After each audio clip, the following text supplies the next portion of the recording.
Alright. We are live and we are recording. And hello, everyone, and welcome to this week's edition of the Just Us Marks Wrestling Recap Show. I am the Athletic Geek, joined on the other end of the tin cannon string by CJ. Yo. And by Easy. Salutations. And, it was a big week in wrestling. Did something happen? Yeah, did something happen? Full disclosure, if you're tuning into this and you want to hear about all of the things and our opinion on All Out and all of the stuff, well, that was on the Geeking Out podcast that went up yesterday. So definitely be sure to check that out because this needed a bigger deep dive than what we have time for here tonight. But we do have prizes to give away. We do have a contest. We had a tie for first between Mo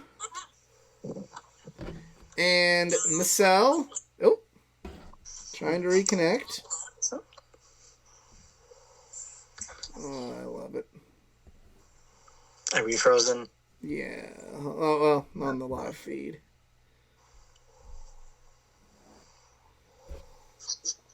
There we're back. Okay. There you go. And also, didn't someone also get a certain prize that was kind of late? Yeah. Well, that was supposed to be for the end, but we'll move that. Mo and Marcel. Okay. Oh, never mind. I'll save it for the end. They tied for first place, so one's getting first, one's getting second, and Joseph, he will get third.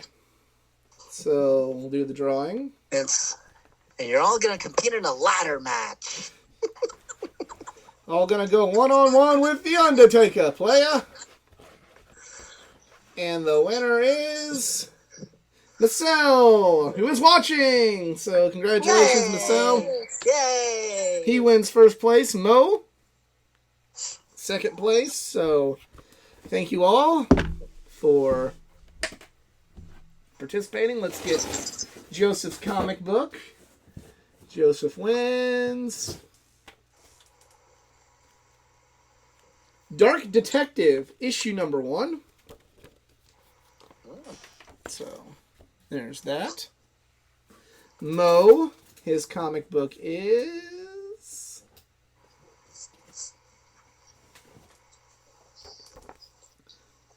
Batman Superman issue 2.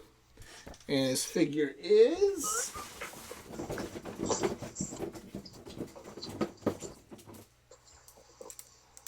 a Chris Masters figure, or Chris Adonis, as he is known now in the NWA. And Marcel's comic is... Side note, I find Chris Masters' theme, extremely underrated. Batman Black and White, issue 3. I'm not just thinking back, why the hell was that not an honorable mention of my themes? And the figure is a Randy Orton figure. I bet you're happy to get rid of that. No. The DVD is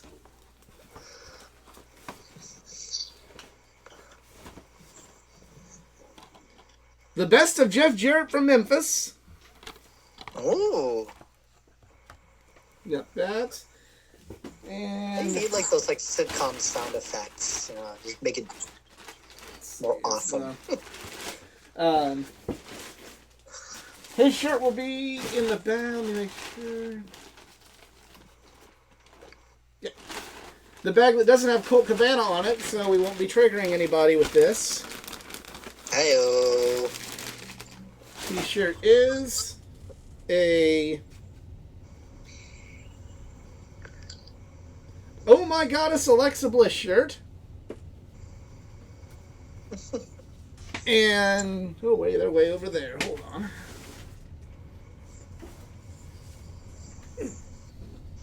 And because I just straight up didn't pick a winner for the mixed tag match,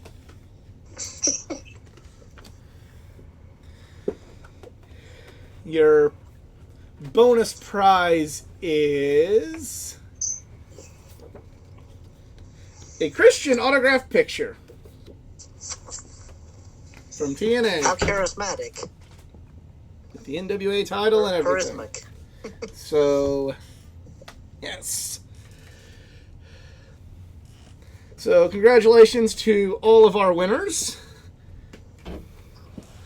And, yeah. If you want to hear our full thoughts on the pay-per-view, listen to the Geeking Out podcast, and you'll hear our thoughts on the pay-per-view and all of the drama that went with it. Make sure to get out your popcorn for it. Yes. Or alcohol. That too. So, talking Raw, there was a fatal four-way match for the number one contenders for the tag team championships, and Braun Strowman has returned and beat the fuck out of everybody, like Braun Strowman did. That was a thing that happened. That was a thing that happened, yeah. I understand why they're bringing him back, but this was one I could have lived without. And yeah, I would have let him to he can just stay and control his narrative. That would have been fine. Yeah, and then I really wouldn't have. He didn't come out with his former tag team partner. He didn't come out with Nicholas. What the hell? I probably would have been more excited for Nicholas, but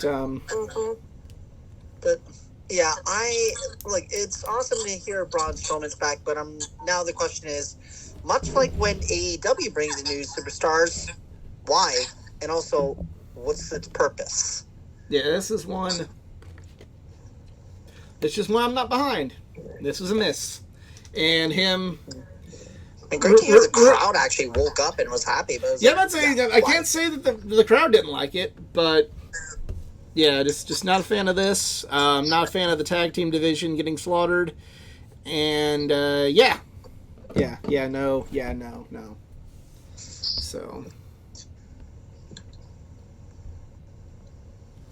I need to go to a better site because that did not have all of the results.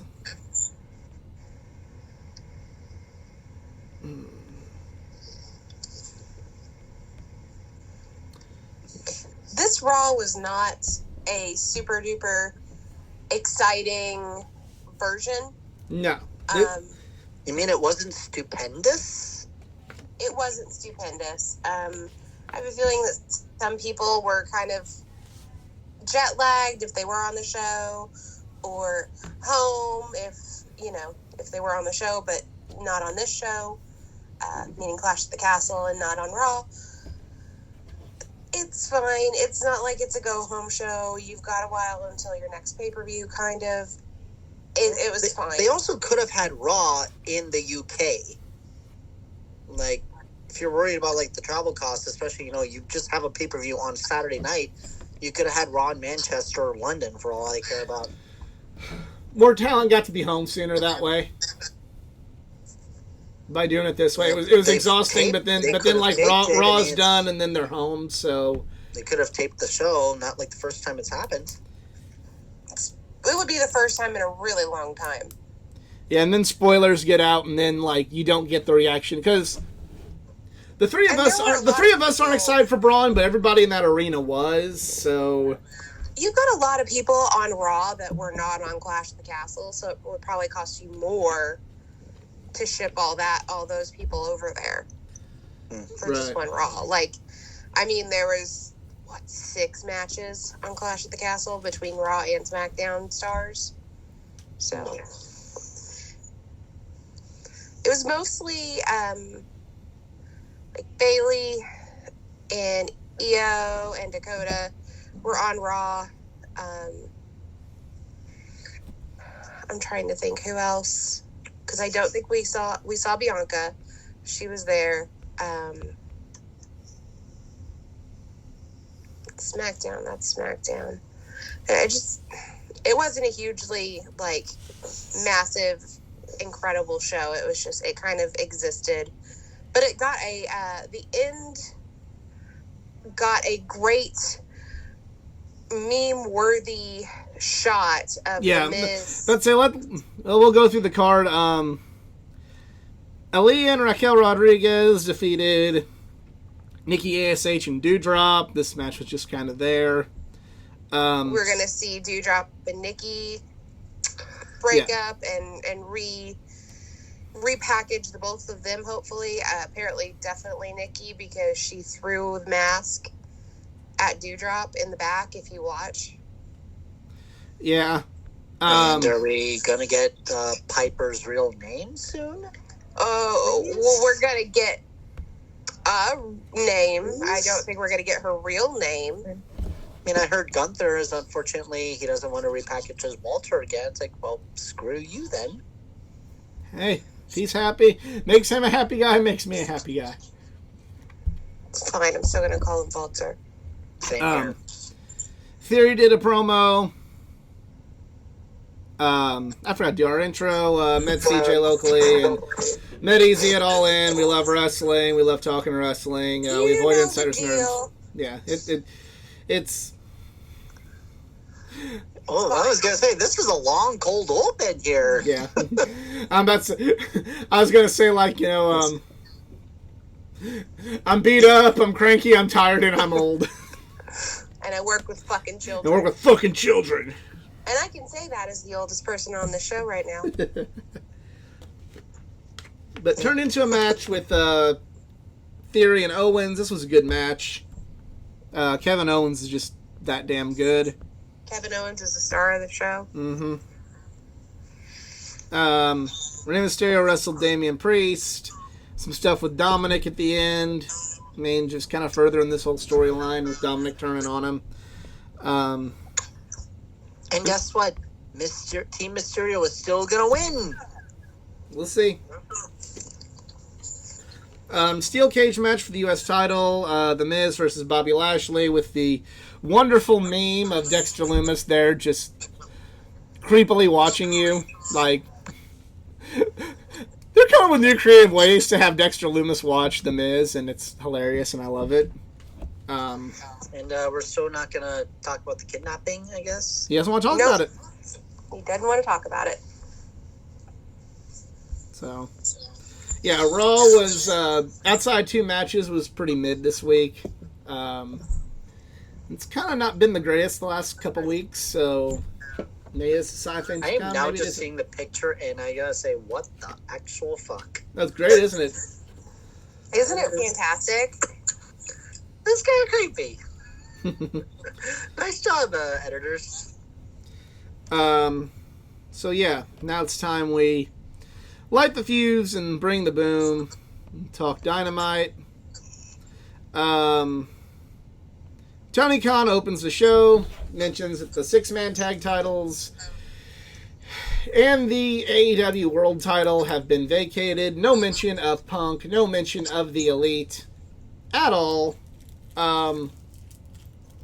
We record a whole podcast. Go check that out. Check that out in the other videos to hear our full thoughts on all that.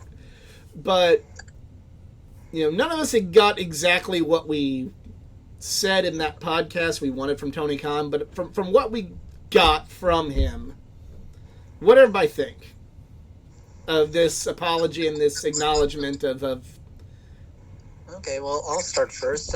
What apology? Mm-hmm. Yeah, there. We want apology or addressing the situation. Yeah, there was no apology. Yeah, again, it's like, especially with the day and age of social media, everybody knew what happened. And to avoid just going back into my rant that we had for the recording was like, just acknowledge that like something bad happened. We're still working on the situation. We're sorry to our fans who are disappointed with this, but we're still going to have, a really awesome show. At least like Tony always tries to find a way, pump everybody up, especially if you've been to Dynamite Live. He always does that. He especially did it for Cleveland. But just acknowledge that, like, this crap happened and we're going to become much better people. So, yeah. Can somebody make a meme of Roman Reigns or CM Punk, but with the acknowledge me on it and send it to Tony Khan? for next week's Dynamite. Yeah. But so, and again, like, even if you have to put this in kayfabe form or something, explain to us why the titles are vacated. I'd say I wouldn't. Like, That part I agreed with. Maybe, but still. I agreed with him not talking about it because, quite frankly, they don't deserve to be talked about right now. So that part, not. I think you do need to explain you need to give a reason of some sort. Well, why all of a sudden you have these brand new titles, but they're vacated. Like, you just had a tournament and they're vacated, and the people that you're going to have fight in the tournament are people that were knocked out of the previous tournament, like, before. And especially if you have any fans who probably they don't follow Twitter as actively as we do, they saw All Out. They're like, oh wow, what a great pay-per-view! And then they go literally like 3 days under a rock. They watch Dynamite and they're like, wait, what happened to Punk and the Elite? Why did they have to vacate the titles? Well, like, what I was gonna say is, like, you don't acknowledge them by name, but say the champions. Apologize for the champions and say, like, we're sorry for their behavior, or we're sorry for what happened, and if you feel let down by the actions that occurred, but we have to do this, something along those lines. Apologize, but don't say specifically CM Punk, the Young Bucks, Kenny Omega. Don't mention them by name, but like kind of just say, like, I was forced to vacate them, for all of them for actions unbecoming of an employee of All Elite Wrestling. We're having tournaments. Here's the tournaments. And we're sorry for anybody that was, we let down, And we especially saw that it was obvious that Punk and the Elite, they weren't in the Dynamite intro, although the Bucks are still in the Rampage advertisements. But so, like, they were immediately, like, edited out of the intro. And when we talked about All Out, there was nothing about the trios in the finals, which is, like, nice job. At least, you're covering your grounds there, but still acknowledge, again, not by their name, by, say, some talent there was some real life fighting that. Don't even bring up the fight. Don't bring up the fight. Just say conduct. Come in and say the holders of the new trios titles and our world champion were summarily, unprofessionally, unbecoming of championship caliber material, and they have been stripped of their titles, and there is a formal investigation ongoing, which there is internally and legally as we speak. Yes, like, not a lie, but a total legal glossing over statement. It explains to any casual fans that you maybe have. I get AEW doesn't have casual fans. It's a problem. You have a problem. Everybody knows about it, or they don't, and they're super confused. So you might as well just address it. You don't have to go into it. You don't have to Meltzer it. You can just gloss over it and be like, because of this. Yeah. But I would have at least appreciated an apology and, an assurance that kind of stuff is not going to be tolerated going further, and they will do their best to not allow that stuff to happen going further. Something like that. Yeah. At least a good thing that came out of this was apparently, I think, all the talent got together, like little backstage meeting with everyone, and everyone left on good terms. That's what I heard, that the talent were, much, I guess, better around each other. Like, not a toxic work environment anymore. I guess best way I can put it. Yeah, I wonder who created the toxic work environment. Exactly. I'm not gonna knock anybody. I'm not gonna knock any Punk fans or anything like that, or people that still want to see CM Punk or anything of that nature. But I had when this whole happened, I kind of had some real Bobby Heenan doing commentary at Bash at the Beach 1996 when Hogan joined the NWO, of him going, I told you guys he was a piece of crap. I told you. Like, I kind of had that similar feeling to Heenan, of just like, well, I told you. Are you happy? You're right. Are you happy? I'm not happy, but I'm kind of having. I know. Hey, we're all trying to stay in character here, man. next up, MJF comes out, and we kind of bought this a little bit. I kind of felt like I didn't completely buy. I'm like, okay, he's gonna do something at some point because he's MJF, but comes out full white meat, good guy, got the Buffalo Bills jersey on, and which they're playing as of now. All this kind of stuff, and then he's doing this whole deal, and then Moxley comes out, and Moxley actually gets booed until MJF shows his true colors, and then I'm the only one that knew there's a catch. It's like, there's no way he's gonna go goody two shoes here. No. So uncomfortable. Yeah, you didn't feel right with that because it's just like, oh God, I don't like this. Gross. Honestly, it would have been better if he came out in his Islanders jersey, because the one thing that Buffalo hates is all the attention that New York he had to troll you first. It's true. Or honestly, it would have been better if underneath he was wearing a Mac Jones New England Patriots jersey. Which, you want some toxic heat right there. There you go. Just talk about New England to Buffalo. Maybe he isn't a Patriots fan. Did you ever think about that? Maybe he still troll the even fans. MJF can't get down on that train. Yeah.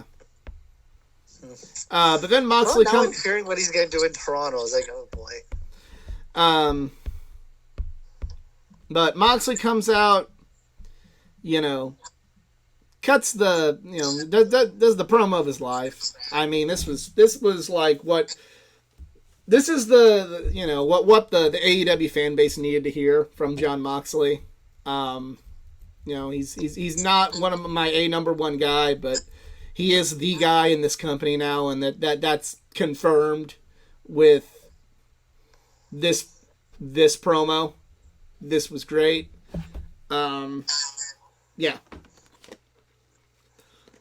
He Go seek that out. Nothing the three of us can say will do this justice. No. Segment backstage. Jose wants 10 to sign a contract, and then that sets up a match for later Johnny on. Hungee getting Hungee on the assistant. Also, while we're on that subject, apparently I have a new rivalry with someone from AEW, Jose the Assistant. I literally tweet this out saying, damn, Johnny Nice puts on Jose the Assistant. And literally, he responds back to me by saying, unfollow me. There you go. And I quote retweet him, te quiero, señor asistente. Yeah. But I think it was a fake account for a moment. I was like, oh shit, it is the real Jose the Assistant. I think they're building to 10 leaving the Dark Order. So why? No. We love you. We already lost Alan Angels. Come on. Yeah. We lost Grayson, Angels, and obviously, losing Brody Lee in real life. Like, come on, don't kill the Dark Order. And speaking of killing the Dark Order, Match to crown new trios champions, Death Triangle versus the Best Friends. This match was good. It's not my style of match, but I wouldn't have had Death Triangle win it. I really feel like with everything that happened, this could have been a good, with everything that happened with somebody who kind of jumped on the bandwagon coming in and stirring shit up in your company, I feel like the Best Friends winning it for a little while would have been a good message to send of, hey, you do well in this company, you don't stir shit, you be good employees, we'll reward you. They haven't had a belt yet. Both the Lucha Bros had the tag belts, and Pac is currently the Ocean Spray Pacific 7-Eleven 24/7 television champion. Yeah. So, it would have been cool to kind of at least have Best Friends get something, because they have been, for all intents and purposes, good employees of AEW this far. I understand why they did it. Just, Not what I would have done. What does everybody I'm else still think? behind that the wrong team won. It's like, I'm sorry, Best Friends should have been the winners. Like, Lucha Brothers have already been tag champs before, and yeah, you have Pac being the AEW not intercontinental champion. Like, I just think the wrong team won. So I enjoyed the match, just didn't like the result. CJ? I'm okay with the result, but I would have preferred the Best Friends. Yeah. Next match, Toni Storm, the interim women's champion, versus Penelope Ford in a title eliminator match. Yeah. Someone explained to me the finish, because I was like, huh? It was funky and bad. Yeah. Yeah. I got nothing. Yeah, it was. They both worked hard, but I wasn't a huge fan of this match. I would have wanted a Jamie Hayter promo to ask Britt, hey, what the fuck, man? Well, we got a little. We saw the backstage video, and I'm like, ooh, here we go. Chris Jericho. Well, first of all, the Acclaimed came out and tried to rap, but then Swerve getting the real heat. Getting real by shutting it down.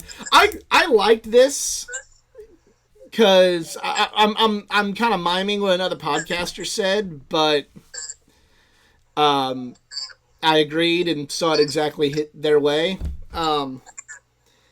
You avoid this. You avoid having to bring up the whole situation, but you don't put that on Max Caster for not bringing it up. You use it to get, you funnel those bad feelings to Swerve Strickland.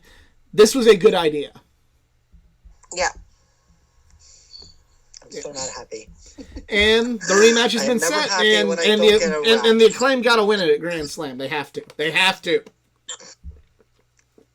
I can understand the not calling an audible, and I can understand why Swerve in Our Glory was offended that people would think that, but now's the time to put him on the Acclaimed.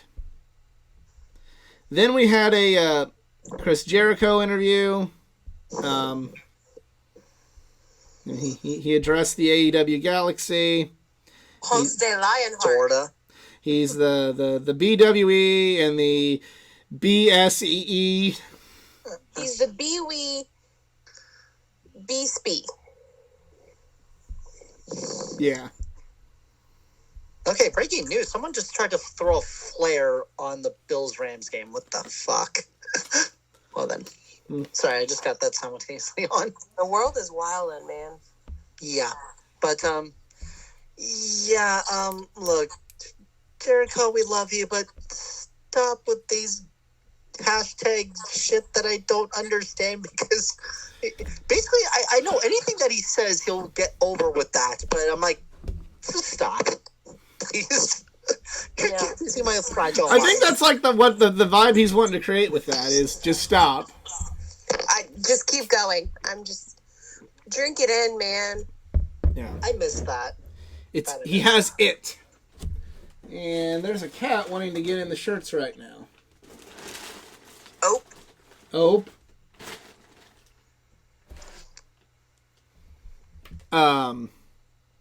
Yeah.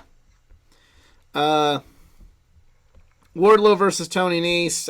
It's about what you expect from a Wardlow match, but the interview after was very good, where he acknowledged these criticisms, and hopefully this is a new beginning for Wardlow's title run, because unfortunately I'm one of those people on the internet that's like, yeah, the steam it's cooled off. So I don't want to say that, but it's the truth. So who would you set up the next rivalry with? Because I just feel like it would just be squashing everybody that's barely on television. Well, let's look at the rankings. I was going to say maybe two people I've low-key missed. Brian Cage and Lance Archer. Lance Archer would be a good one, especially after the interview he cut at the end of the G1 where he mentioned that everybody in AEW is on notice now that he's going back. So that would be cool. I'm gonna be screaming. Everybody dies as soon as I hear that music. There's got to be a newer one on here because this is bad. What do you mean? This song is awesome. No, I'm talking about the rankings. Oh, they did not update. They their barely rankings. update the rankings, especially after Dynamite. Yeah, they did not. They usually do it right before Dynamite, and they did not. So currently, the number one contender is CM Punk. Hey, whoa, wait a minute. I said the name. Who? Hangman Page is number 2. Powerhouse I Hobbs. would love to see a Wardlow Hangman. Powerhouse Hobbs would be a good one. Yeah, just squash the fuck out of him because he doesn't matter, even though he beat somebody really badly. We don't talk about that. Wait, squash who? I didn't hear. I'm not saying it. Number 4 is Jay Lethal. That'll probably be the next. Like they're gonna replay that match again. Which they should not do. I'm getting a little tired. I want Jay Lethal to go do something else. Their options that I see from their power rankings as of August 31st, I would realistically see Powerhouse Hobbs or Jay Lethal in that position. Darby is number 5. And we haven't read the Rampage spoilers, so who knows? I'm shut up sure. in the comment section.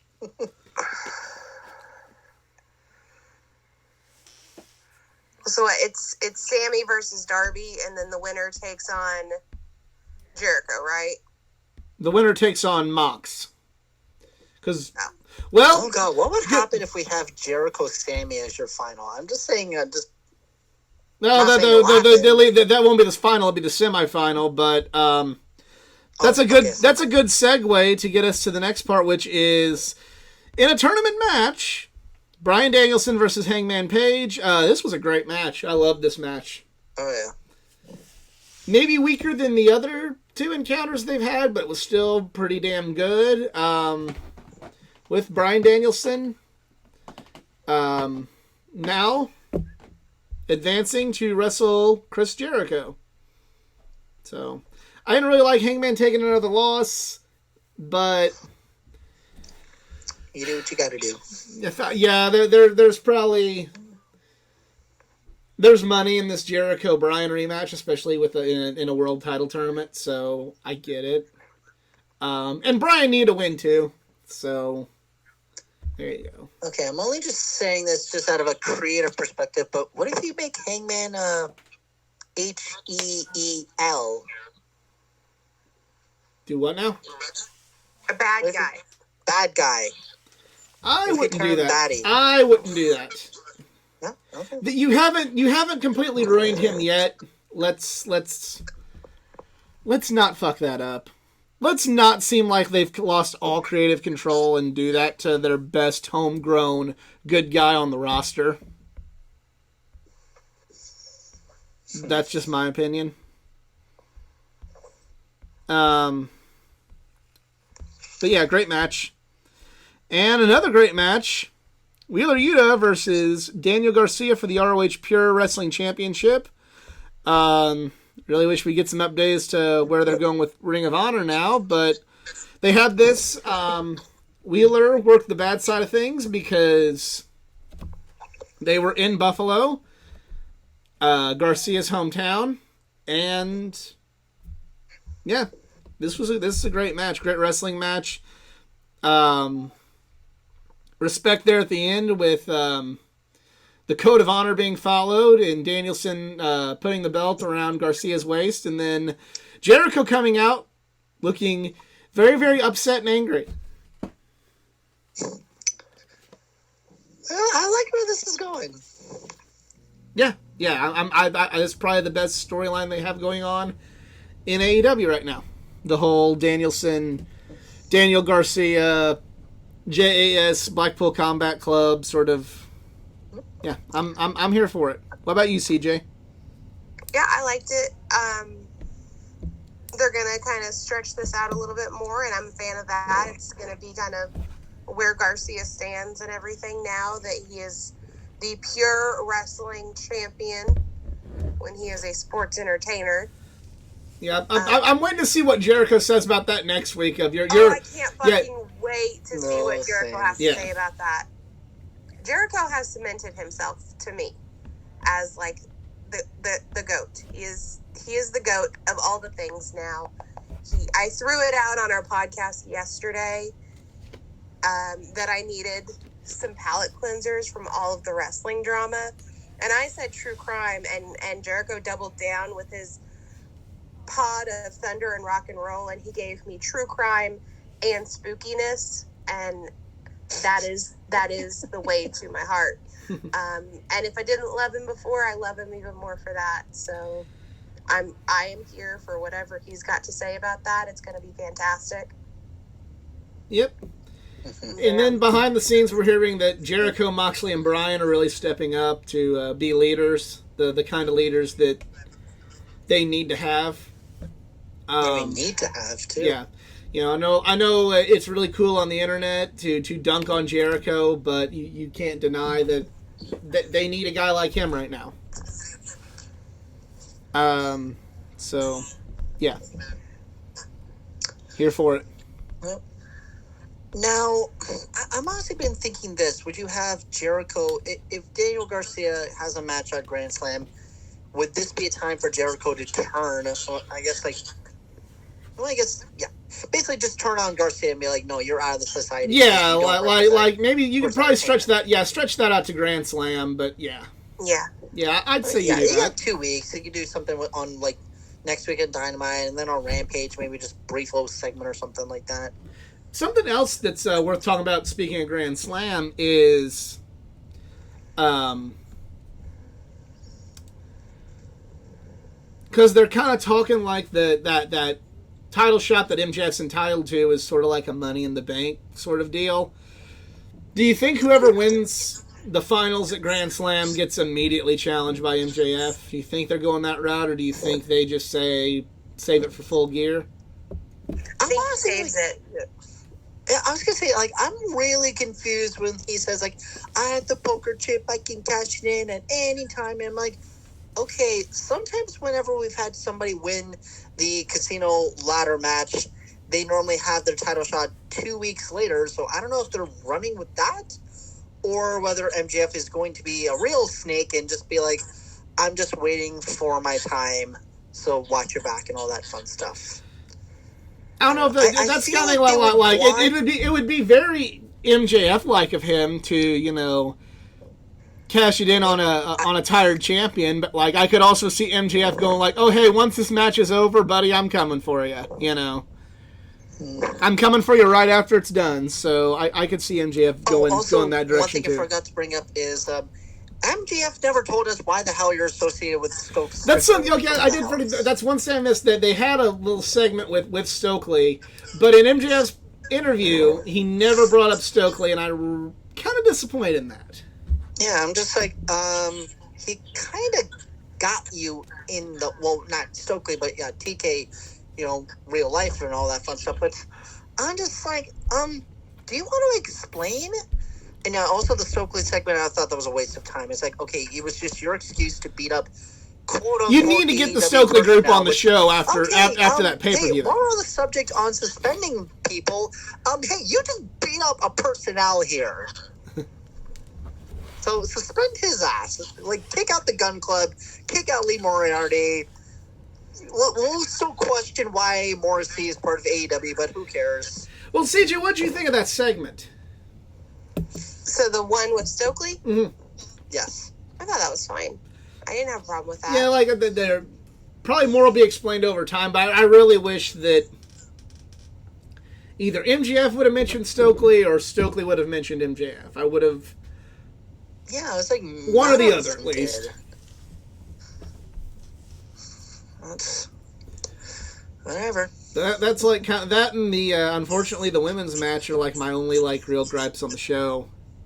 And the gripes are just they could have been better. Like, not that they were like completely awful. Apparently, on the rating side of things, this was up, back to their million viewers. It's like, okay, let's.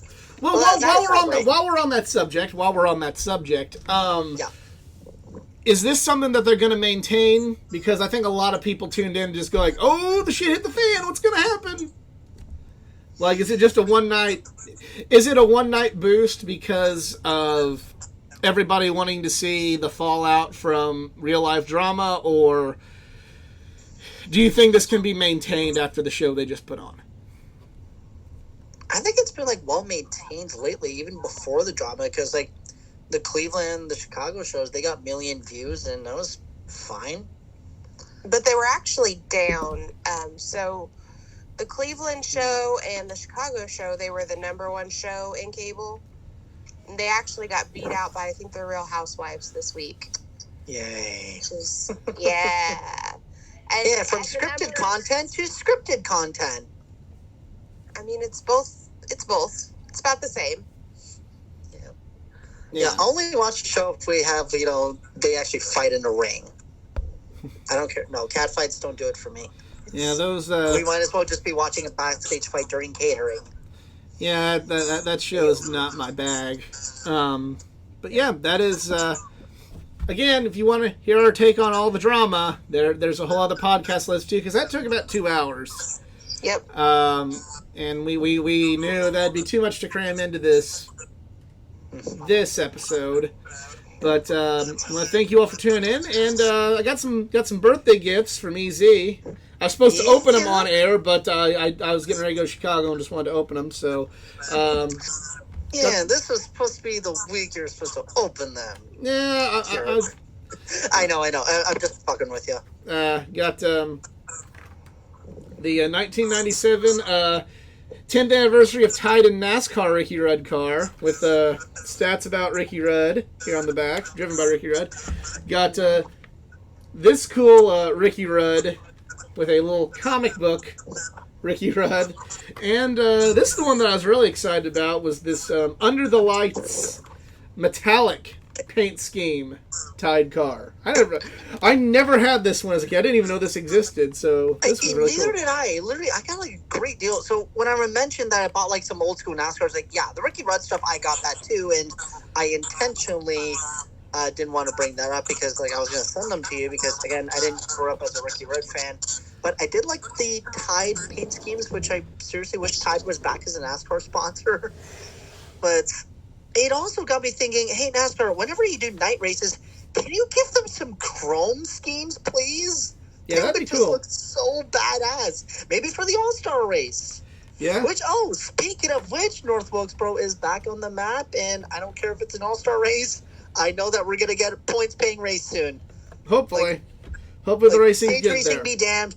I'm excited that North Wilkesboro is back on the map. Hopefully North Wilkesboro gets a points-paying race. Hopefully AEW has turned a corner creatively and drama-wise, and hopefully WWE, they can get back to where they were 2 weeks ago. But we want to thank you all for tuning in. If you enjoyed, please like on Facebook, like this video on YouTube, subscribe for more content, not just from the world of pro wrestling, but from the world of comic books, gaming, anime, and all things geek culture.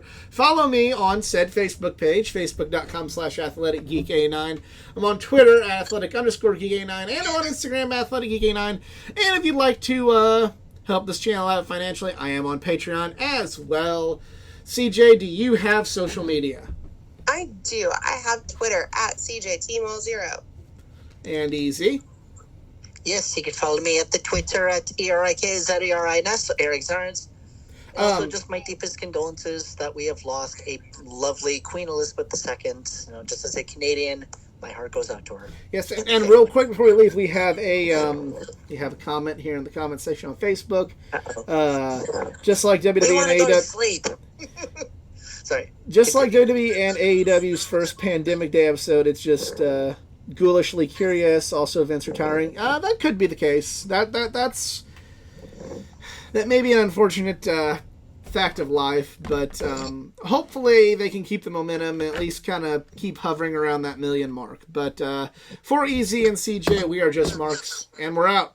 Y'all have a good one.